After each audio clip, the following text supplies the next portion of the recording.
તમને સરસ મજાની બે લાઈન કહું છું. જે લોકો દરેકને ખુશ રાખવાનો પ્રયત્ન કરે છે, જે લોકો દરેકને ખુશ રાખવાનો પ્રયત્ન કરે છે ને, એ જ લોકો ઘણીવાર સૌથી વધારે માનસિક રીતે થાકી જાય છે. સૌથી વધારે માનસિક રીતે થાકી જાય છે.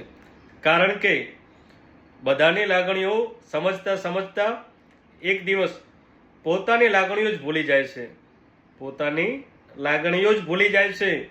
બધા માટે હાજર રહેતા રહેતા પોતાની જરૂરિયાતો પાછળ રહી જાય છે. અને પછી અંદરથી માણસ ધીમે ધીમે ખાલી થવા માંગે છે.